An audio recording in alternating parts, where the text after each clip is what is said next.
Assalamualaikum warahmatullahi wabarakatuh.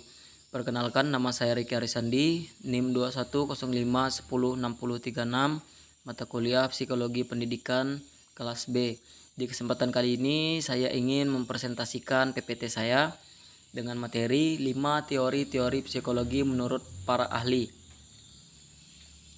Yang pertama, Reichardt-Meyer. Menurut Reichardt-Meyer, psikologi adalah analisis yang mempelajari proses mental dan struktur kognitif untuk bisa memahami perilaku manusia.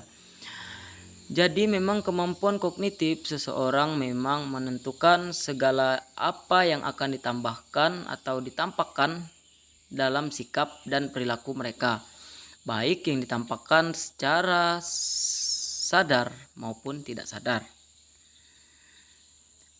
John Locke, mahasiswa psikologi pasti sudah tidak asing lagi dengan tokoh satu ini. John Locke salah satu yang familiar dalam pengembangan psikologi. Ia pun juga berbicara tentang pengertian psikologi itu sendiri. Ia mengartikan bahwa cabang ilmu psikologi adalah semua pengetahuan yang mempelajari perasaan dan tanggapan seseorang, di mana apa perasaan dan tanggapan yang diwujudkan alam sikap dan tingkah laku tersebut sebagai hasil pengalaman dan pelajaran yang diambil melalui panca indera yang dimilikinya. 3. George Berkeley. Berbeda pendapat dengan tokoh psikologi bernama George Berkeley. Dia tidak sekedar mengartikan psikologi sebagai ilmu yang mempelajari manusia dan hewan saja, tetapi ilmu yang mempelajari tentang persepsi atau penginderaan, di mana ilmu persepsi inilah memiliki banyak ulasan yang mendetail. Salah satu persepsi yang dikembangkan oleh Goleman, Baron, dan Bertini, di mana persepsi itu muncul karena dipengaruhi oleh banyak hal, salah satunya oleh emosi dan faktor perkembangan kognitif atau kematangan berpikir seseorang dalam menangkap permasalahan. 4. Gordon Murphy. Tokoh psikologi yang juga berpengaruh adalah Gordon Murphy. Ia mengartikan bahwa psikologi sebagai cabang ilmu yang mempelajari stimulus dan respon yang telah diberikan, baik yang diberikan ke makhluk hidup terhadap lingkungannya. Dan yang terakhir, yang kelima, Dr. Singgih Dirgagunarsa. Lebih simpel dibandingkan para tokoh sebelum-sebelumnya.